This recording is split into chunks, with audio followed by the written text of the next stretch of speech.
kuatkan hati. Negeri ini memanggilmu kawan. Belajar bergerak berbagi untuk negeri. Guru penggerak majukan pendidikan. Guru penggerak menghamba pada murid. Kreatif rancang pembelajaran. Hargai potensi, tingkatkan prestasi. Lahirkan profil pelajar Pancasila. Belajar bergerak berbagi untuk negeri. Kita menjalin kolaborasi. Belajar bergerak berbagi untuk negeri. Demi bakti pada Ibu Pertiwi.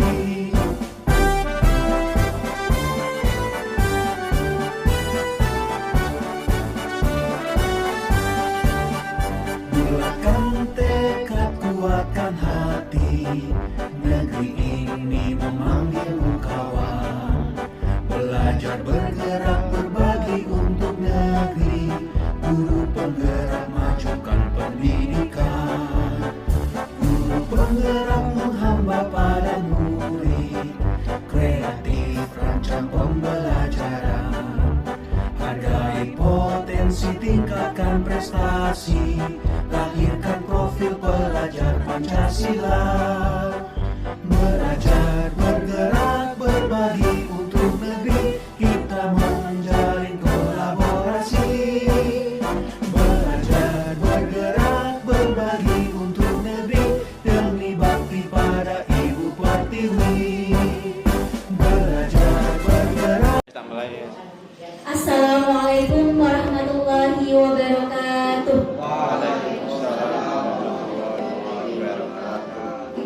Alhamdulillahirabbil alamin wa bihi nasta'inu ala umuri dunya waddin. Wassalatu wassalamu ala asrofil anbiya'i wa imamil mursalin wa ala alihi wa ashabihi ajma'in, amma ba'd.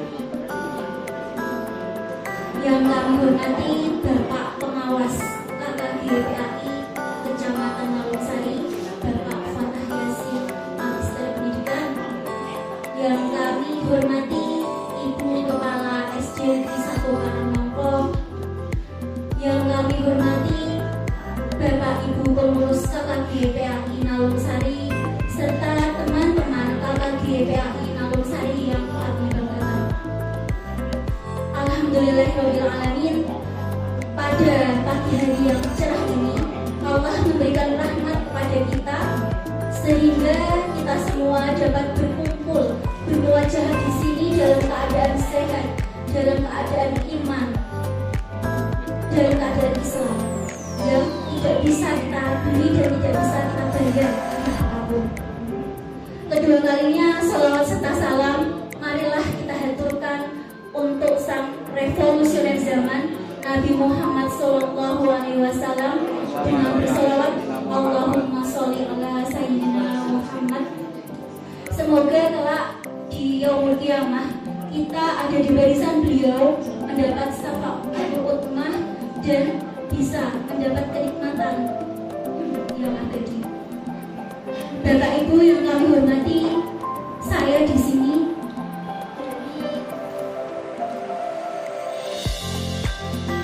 CGP Angkatan 7 Kabupaten Jepara. Kebetulan di KKGPAI Nalungsari ada 3 CGP, yaitu yang pertama Bapak Muhammad Budianto, Bapak Ketua KGP kita, kemudian Pak Ahmad Muklis, dan saya Budi Tawati. Nah, di kesempatan kali ini karena kami telah menyelesaikan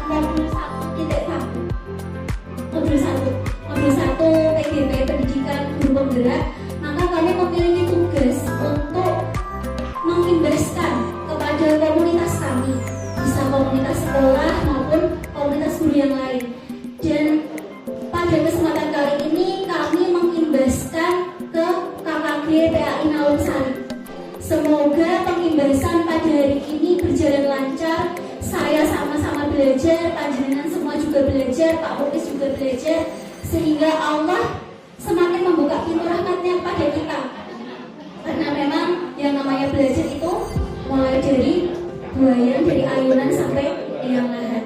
Nah, untuk diseminasi kali ini modul 1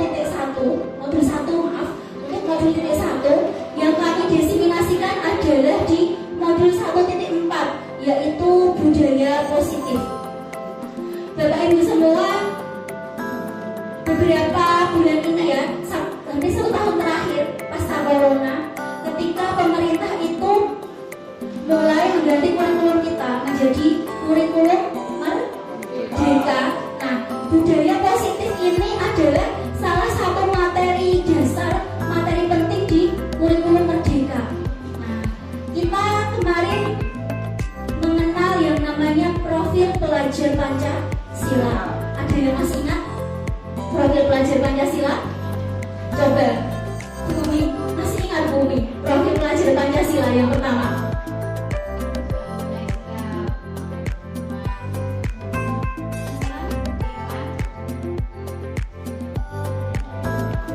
Masih ini ya, kita masih belum benar-benar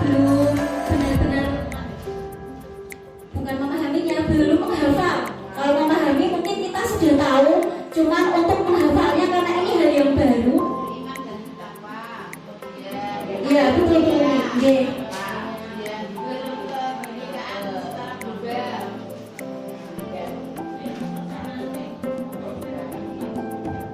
Ya, coba beriman dan bertakwa, kemudian apa itu, berakhlak mulia, gotong royong, kreatif dan bernalar kritis. Iya, betul sekali. Tepuk tangan untuk Bumi Hasanah, hebat memang. Pak Muklis, saya bisa minta tolong untuk di-slide-kan. Nah, lagu profil pelajar Pancasila itu sebenarnya sudah ada beberapa guru yang membuatnya menjadi lagu. Jadi 6 profil tersebut dibuat jadi lagu. Mungkin ini akan membantu kita, meskipun kita guru PAI ya, tapi tidak ada salahnya kali juga tugas kita supaya anak-anak kita tahu, oh pelajar Pancasila itu bagaimana sih, kok selama ini di sekolah kita disuruh senam, isinya itu apa. Nah, Pak Lukis bisa tolong di slide show-kan, iya, kita nyanyi bersama-sama supaya tidak tegang.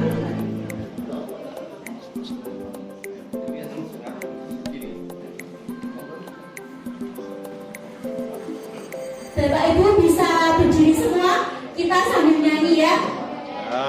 Sambil meregangkan otot yang tegang lah dari tadi ya. Mulai dari ibu kepala Pak Fata Yasin dan lain-lain sudah banyak memberi wejangan ke kita. Ya Pak Muklis, kita mulai.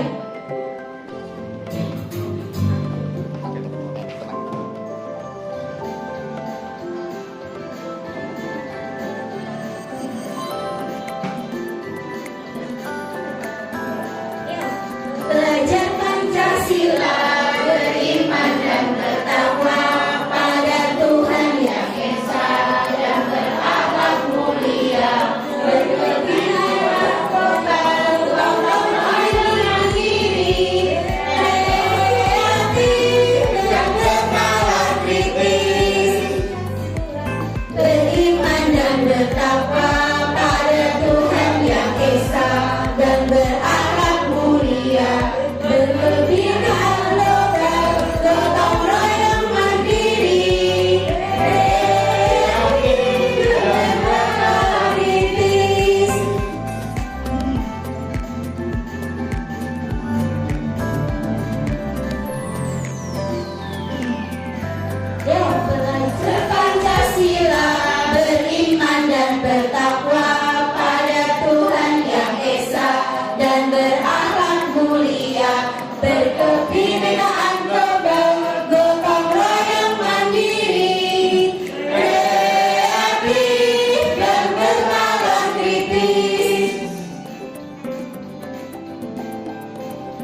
bukanlah kertas kosong. Mereka lahir dengan fitrah.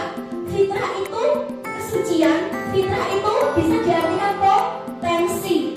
Mereka semua sudah memiliki potensi-potensi yang sejatinya hanya bisa kita arahkan, bukan kita ubah.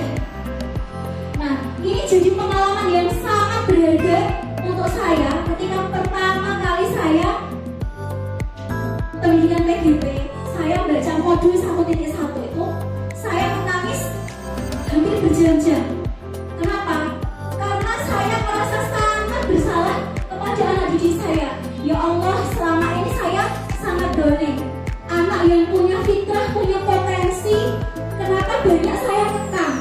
Kenapa saya tidak memerdekakan mereka?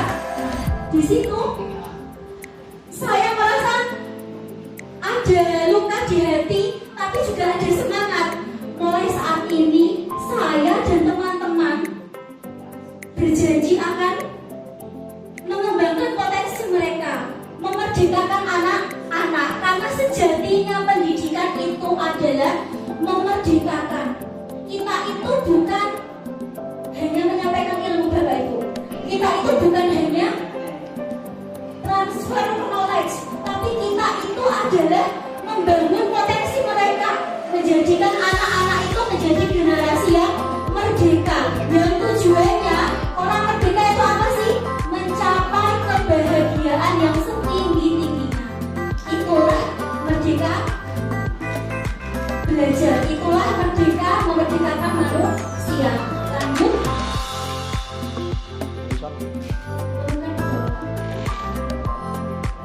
Nah, di materi ini kita ada 6 materi yang nanti akan saya sampaikan dan Pak Uli sampaikan di eksplorasi konsep. Yang pertama itu adalah perubahan paradigma dari stimulus respon menjadi kontrol. Kemudian yang 2 arti disiplin, dan 3 motivasi perilaku manusia. Selanjutnya keyakinan kelas, hukuman dan penghargaan. Ini nanti ada hubungannya dengan PMM. Kemudian ada kebutuhan dasar manusia, posisi kontrol, dan terakhir segitiga restitusi. Next, kita ke materi yang pertama, perubahan paradigma. Nah, ini duduknya kebetulan berjajar semua, geng. Coba sekarang Bapak Ibu yang satu bisa mengepalkan 2 tangannya sambil membayangkan kalau memegang sesuatu yang berharga. Bisa? Satu, misalnya Bu Hasanah sama Bu Hosia. Bu Hosia coba mengepalkan tangan, 2 tangannya dikepalkan, dan bayangkan di tangannya ada berlian. Nah, salah satunya misalnya ini Pak Firman sama Pak Sofyan. Pak Firman bisa mengepalkan tangan, bayangkan di tangannya itu ada berlian, ada berlian. Nah, sekarang coba Bumi bujuk Bu Hosia untuk membuka tangannya. Ya, bagaimana caranya supaya Bu Hosia bisa membuka tangannya? Coba dan bujuk.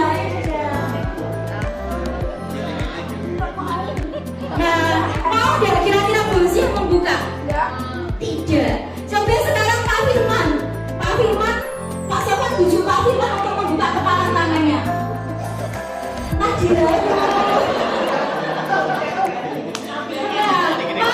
Mau Pak Firman mau membuka kepala tangannya meskipun bujuk Pak Sofyan. Saya tidak butuh berlian. Oh, tidak butuh berlian. Nah, sekarang saya mau tanya alasannya Bu Hosia, kenapa tidak boleh dibuka, Bu? Karena setiap manusia sayang yang berlian. Karena itu ada barang yang berharga. Pak Firman, kenapa kok mau membuka? Ya, karena apa yang kita miliki tidak. Ya, apa yang kita miliki tidak harus milik kita. Pak Firman. Lalu apa sih hubungannya teori kontrol dengan paradigma tadi, mengepalkan kedua tangan? Ada yang tahu? Ada yang mau mencoba menjawab? Tadi Bu Lucia bilang itu sangat berharga, jadi tidak akan saya buka, karena saya lepas. Kalau Pak Firman, oh buka gitu.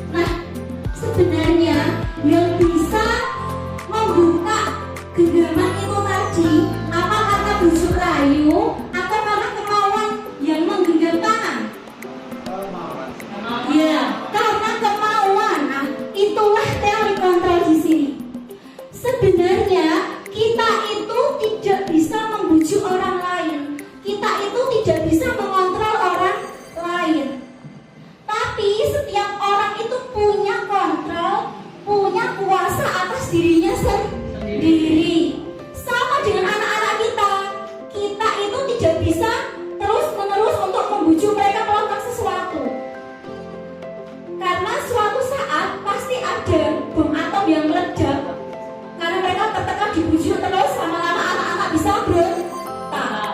Beda kalau itu tadi motifnya adalah karena keinginan anak-anak sendiri, maka akan berjalan lebih nyaman, akan menjadi tidak menjadi bom waktu ya, malah akan menjadi pribadi mereka di masa depan. Next, coba Pak Ul. Nah, sekarang Bapak Ibu semua, mari kita ubah paradigma kita. Sebenarnya kontrol yang kita miliki selama ini itu hanya ilusi. Tahu ilusi? Itu hanya apa? Bukan hal yang sebenarnya, ya kan Bu? Nah, yang pertama, ilusi guru mengontrol murid. Sebenarnya murid terkontrol gak sih? Tidak, karena mereka sudah hanya takut dengan aturan. Kemudian yang kedua, ilusi bahwa kritik dan membuat orang merasa bersalah dapat menguatkan karakter. Kalau orang kita kritik terus, kita salahkan terus, apa karakternya akan berubah jadi lebih baik atau dia down? Jadi down. Betul sekali. Yang ketiga, ilusi bahwa semua penguatan positif efektif dan bermanfaat. Kita setiap hari menasihati anak-anak.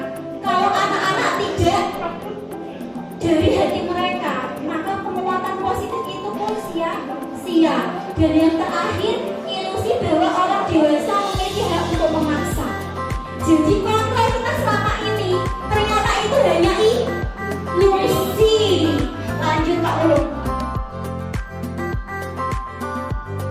Nah, di sini kita akan merubah pandangan kita dari teori stimulus respon. Kalau anak-anak kasih hadiah pasti dia nurut ya. Nah, itu namanya teori stimulus respon, menjadi teori kontrol. Kalau di teori stimulus respon, kita mencoba mengubah orang agar berpandangan sama dengan kita. Tapi kalau di teori kontrol tadi, karena kita tahu anak punya kuasa untuk mengontrol dirinya sendiri, maka paradigma kita adalah kita berusaha memahami pandangan orang lain tentang dunia. Selanjutnya, perilaku buruk dilihat sebagai suatu kesalahan. Tapi kalau teori kontrol, semua perilaku, baik itu baik ataupun buruk, itu memiliki tujuan. Kemudian orang lain bisa mengontrol saya, itu paradigma stimulus respon. Padahal di teori kontrol adalah hanya diri sendiri, hanya Anda sendiri yang bisa untuk mengubah, mengontrol diri Anda. Nah, disitulah perubahan paradigma dari teori stimulus respon yang selama ini kalau kita membuat stimulus ke seseorang pasti akan ada respon baik, menjadi paradigma kontrol. Lanjut. Nah, di sini tadi kita ke disiplin positif ya. Sekarang kita ke makna disiplin. Sebenarnya apa sih itu disiplin dalam pemahaman sehari-hari? Tertib ya, Pak Sopan bilang tertib. Disiplin adalah apa disiplin? Apa itu disiplin pemahaman kita sehari-hari? Ya, mentaati aturan. Nah, kita kembali ke materi bahwa sebenarnya disiplin itu berasal dari bahasa Latin disiplina, yang artinya disiplin itu sebenarnya belajar, bukan tertib, bukan tepat waktu, bukan taat aturan, tapi disiplin itu belajar. Nah, kata disiplin itu dulu digunakan oleh murid-muridnya Sokrates untuk mereka belajar. Nah, jadi disiplin itu bukan taat aturan, tapi disiplin itu adalah belajar. Lanjut. Nah, manusia melakukan sesuatu itu memiliki 3 motivasi. Yang pertama, karena dia takut hukuman. Yang kedua, karena dia ingin mendapat reward. Dan yang ketiga, karena ingin menghargai dirinya sendiri. Di posisi pertama dan kedua, itu semua adalah motivasinya dari luar. Sementara di posisi yang ketiga, untuk menghargai diri sendiri, itulah motivasi intrinsik yang menjadi teori kontrol tadi. Lanjut. Nah,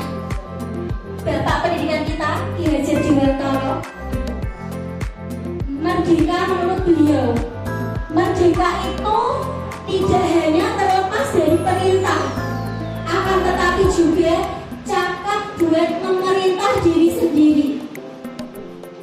Jadi merdeka itu bukan hanya kita sudah tidak dijajah oleh Belanda, sudah tidak dijajah oleh Jepang, tapi merdeka itu ketika kita bisa memerintah diri kita sendiri untuk berbuat sesuai dengan kebaikan universal. Lanjut. Nah, di sini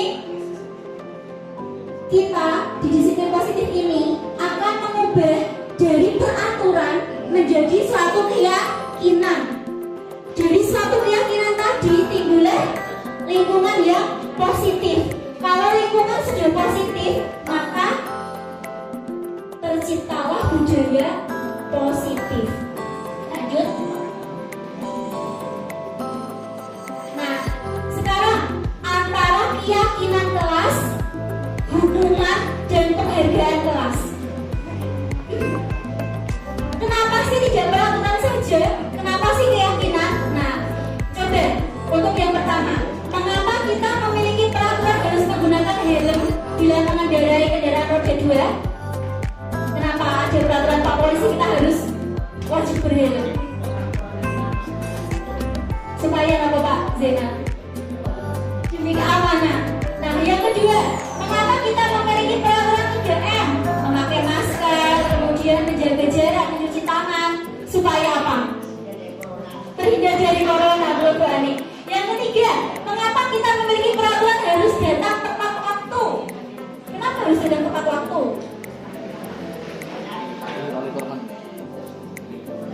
Kenapa harus datang tepat waktu? Pak Sofan? Biar tidak terlambat. Biar tepat waktu terlambat. Nah, sebenarnya aturan-aturan tadi itu semua adalah motivasi eksternal yang dari luar. Ben orang dihukum, ben orang carry, ben sehat. Tapi ada motivasi yang lebih kuat dari dalam diri manusia, namanya motivasi intrinsik.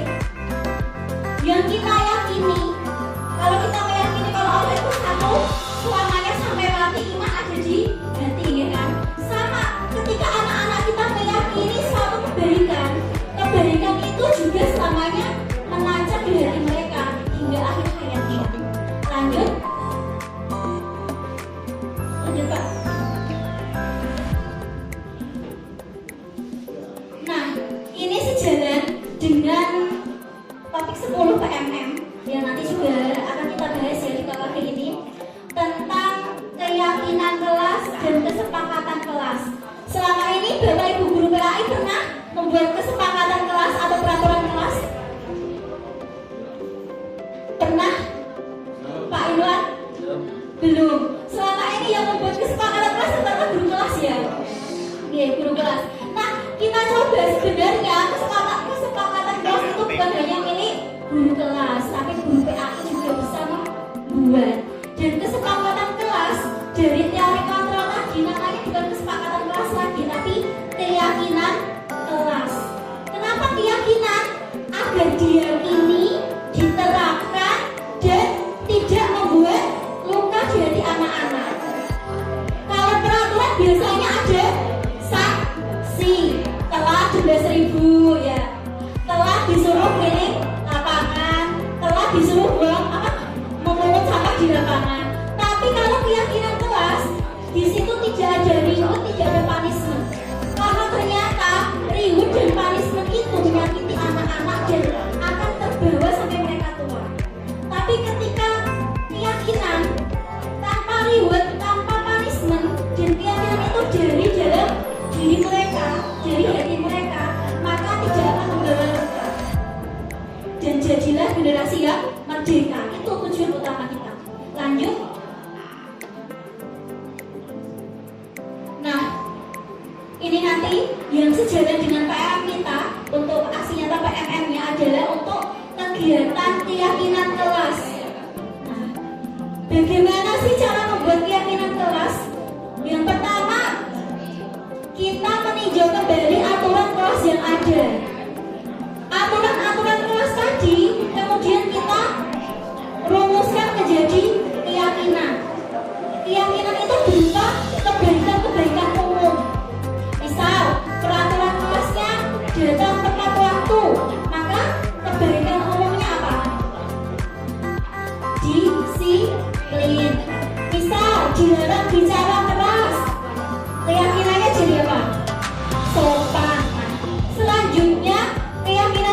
lagi ditempel di pojok, di dinding kelas untuk diyakini bersama. Lanjut. Nah, di sini yang perlu kita garis bawahi bagaimana pembentukan keyakinan kelas.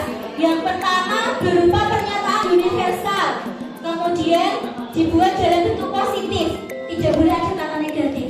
Selanjutnya sedikit saja agar mudah diingat, kemudian semua warga kelas terlibat, dan yang terakhir sesuai dengan kondisi sekolah. Nah, saya membawa contoh keyakinan kelas di sini.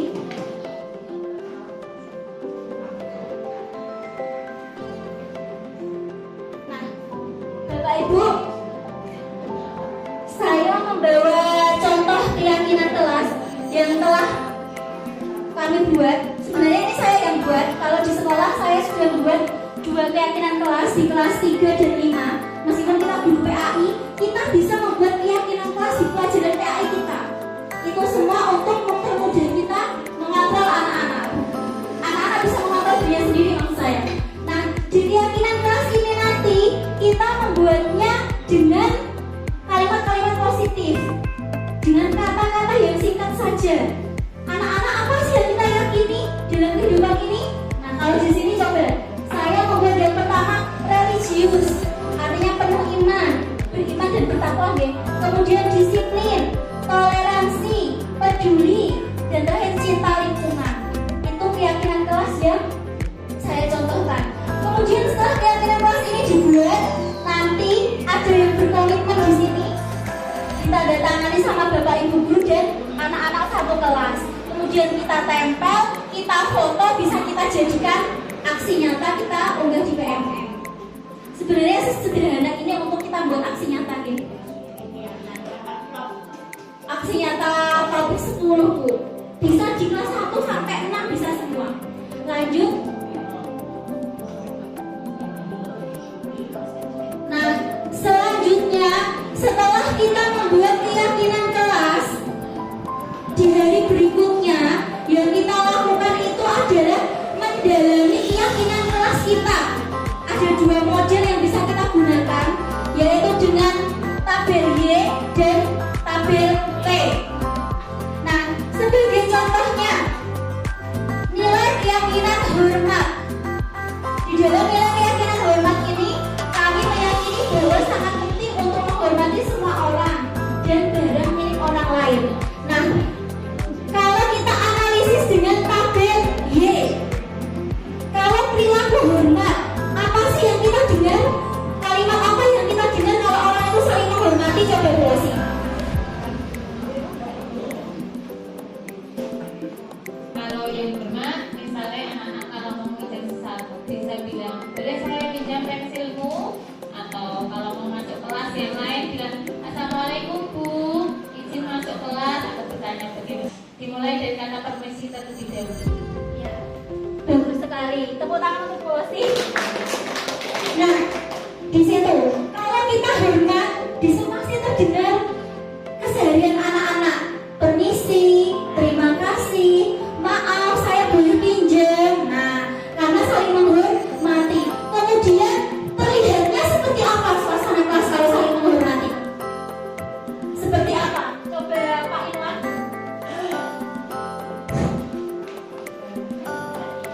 Kelas terlihat seperti apa ya kalau saling menghormati? saling kemudian suka bersenyum dengan guru maupun dengan sesama temannya, kemudian menghargai hak orang lain dan penampilannya rapi. Ya. Nah, itu contoh tabel Y ya. Kita mendalami keyakinan kelas, kita menggunakan tabel Y dengan bagaimana kalimat-kalimat yang kita dengarkan suasana kelas. Kalau keyakinannya itu hormat, bagaimana terlihatnya dan bagaimana sikap orang justru saat saling menghormati. Itu bisa kita lakukan, kita ajarkan dengan pendalaman bersama anak-anak. Kemudian yang kedua, kita juga bisa menggunakan tabel T.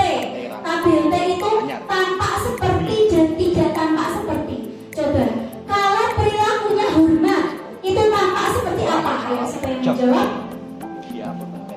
Coba Bu Umi Hasanah, kalau ada kebersihan universal hormat, tampak seperti apa? Buka manis. Ya betul. Termasuk juga itu berbicara dengan sopan. Ya bagus.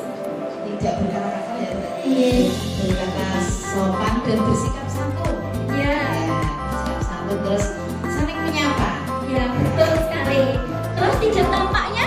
Tidak tampaknya itu saling mengejek dengan anak, saling mengejek dengan teman-teman yang lain, itu berarti tidak hormat sesama teman. Ya. Kemudian berbicaranya kasar. Selanjutnya itu bersikap acuh kepada teman acuh, kepada bapak ibu guru juga acuh. Itu contoh apa yang tidak tampak seperti. Kemudian bermuka masam, tidak bermuka manis. Ya. Di antaranya itu. Ya terima kasih teman-teman untuk Bumi Hasanah. Nah next tahu.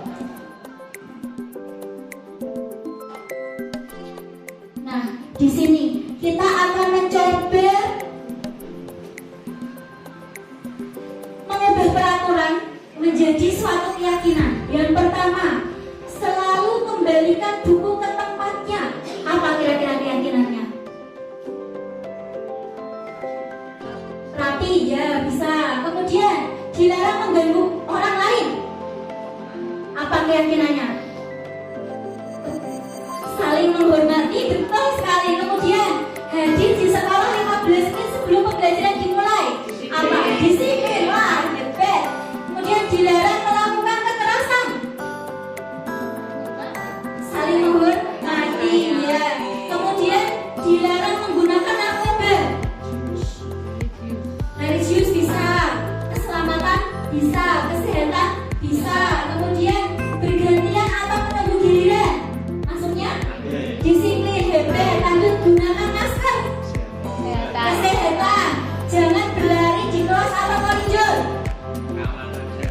Ya, kesehatan, keamanan, betul sekali. Coba kita cek ke bawah Pak. Tolong Pak. Bawah ada jawabannya. Kira-kira benar berapa ya? Nah, banyak yang benar kan? Berarti sudah paham semua teman-teman untuk kita semua. Nah, next turun lagi. Di sini, ini terakhir dari saya, bisa dari Pak Muklis. Dihukum oleh penghargaan. Kalau kita memberi reward, sebenarnya kita itu menghukum anak-anak atau memberi mereka hadiah sih? Kalau kita kasih hadiah itu janjane membuat mereka senang atau membuat mereka terluka. Intinya dihukum oleh penghargaan. Penghargaan kok dihukum. Awal mulai senang, tapi lama-lama jadi kayak kebiasaan kita buat penyajian tentang kapan seperti Ya, awal mulai senang tapi akhirnya kecanduan. ya. Itu kenapa di kurikulum merdeka kita itu dilarang memberi reward ataupun punishment. Karena dengan reward, anak-anak yang dapat reward jadi kecanduan, yang tidak dapat reward jadi iri hati.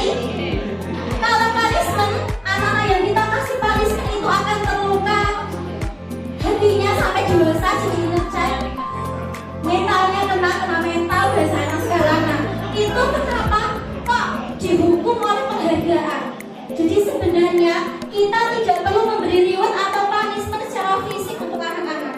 Kalau kita mau memberi reward, cukuplah dengan ucapan dan semangat. Dan itu harus diberikan ke semua anak.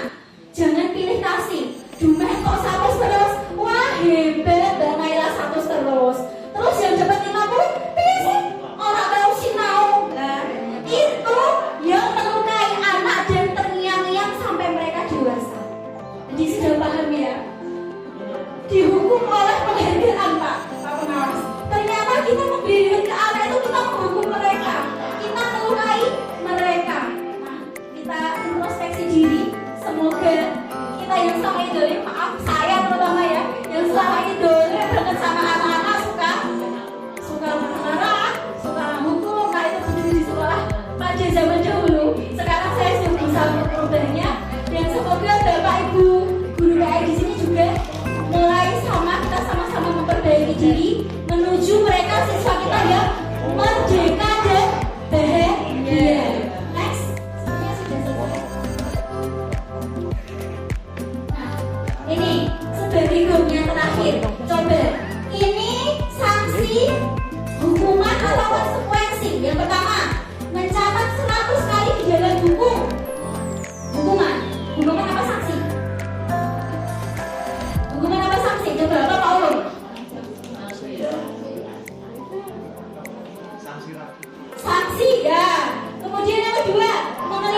yang membersihkan. Sanksi hebat benar lahir. Lari mengelilingi lapangan basket 2 kali karena terlambat. Coba kita lihat ke bawah. Survei membuktikan. Ternyata yang terakhir itu sanksi. Kan pelajaran olahraga. Pelajaran olahraga harus memperhatikan konsekuensi. Nah, next Pak. Perbedaan hukuman dan sanksi ya di sini. Kalau hukuman itu melukainya jangka panjang. Kalau sanksi karena sudah dibicarakan di awal hanya melukai sebentar. Karena sudah ada komitmen di situ. Itu inti dari perbedaan sanksi dan hukuman. Lanjut. Nah, untuk posisi kontrol nanti akan disampaikan Pak Muklis dan refleksinya. Terima kasih Bapak Ibu guru hebat. Tepuk tangan untuk kita semua.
Alhamdulillah, diseminasi kami sudah selesai. Nah, untuk yang terakhir saya mau refleksi dari satu Bapak Guru dan satu Ibu Guru. Dari Bapak Guru saya minta Pak Pengawas, Pak Fatah Yasin untuk merefleksi kegiatan hari ini dengan apa yang tadi kita lakukan, bagaimana perasaan jenengan. Nah, mungkin sepatah dua patah kalimat untuk Bapak Yasin.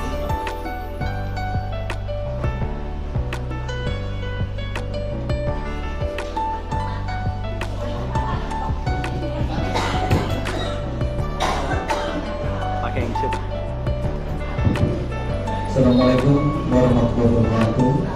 Salam. Saya sangat berterima kasih sekali pada semuanya ya, apa yang disampaikan lewat kemarin lewat CGP, alhamdulillah ada 3 guru yang masuk di CGP. Alhamdulillah tadi penyampaian materi sangat luas sekali antara Pak Muklis dan Bu Dwi.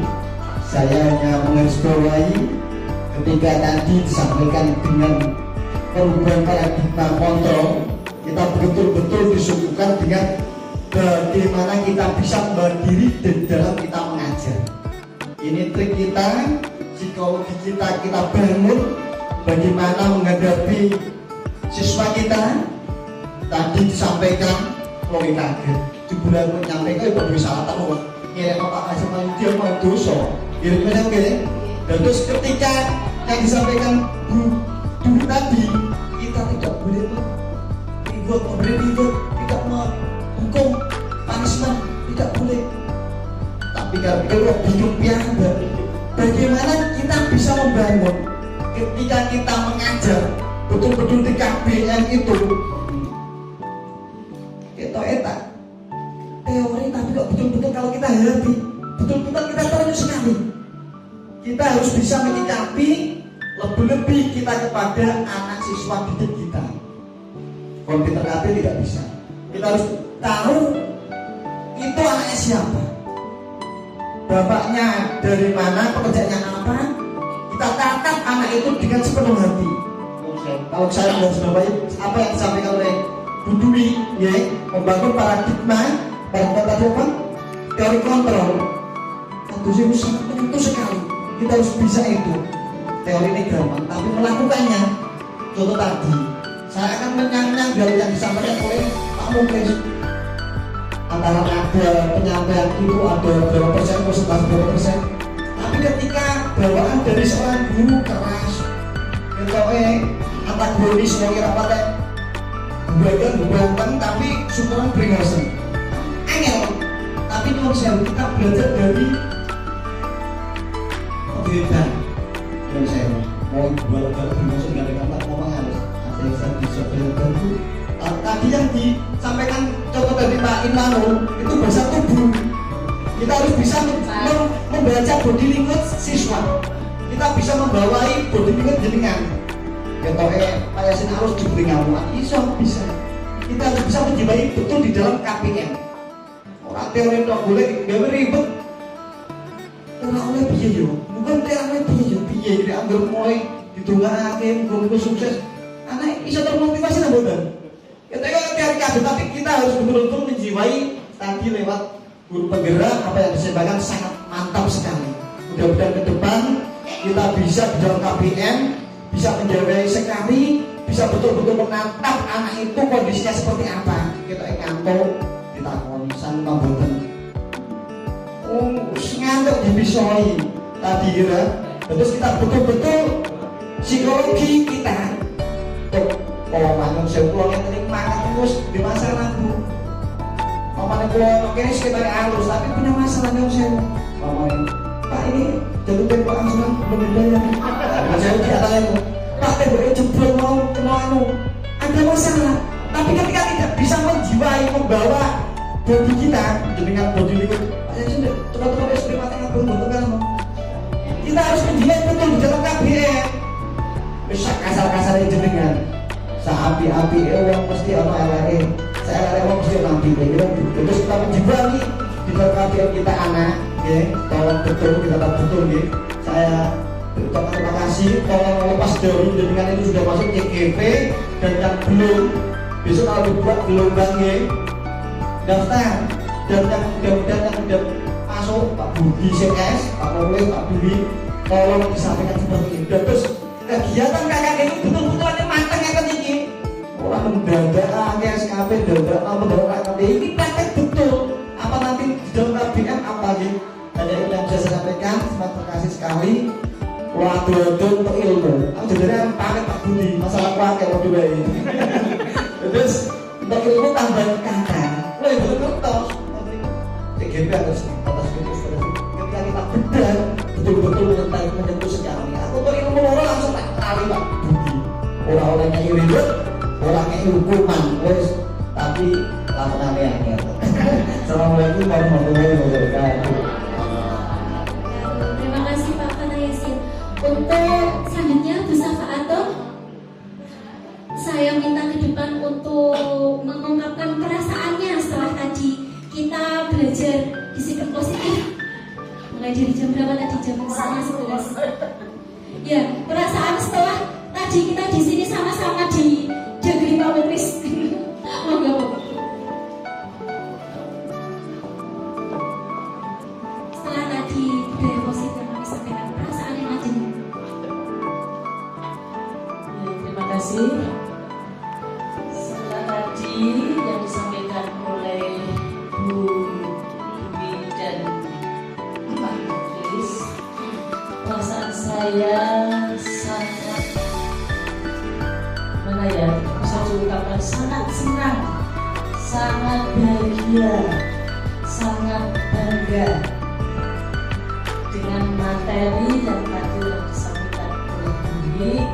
Semoga dengan yang disampaikan tadi memberikan semangat bagi guru-guru kita, teman-teman kita, terutama untuk seperti saya, wis tua, istilahnya seperti itu, untuk bisa bersemangat lagi dalam mendidik putra-putri kita. Seperti itu saja. Terima kasih. Terima kasih Bu.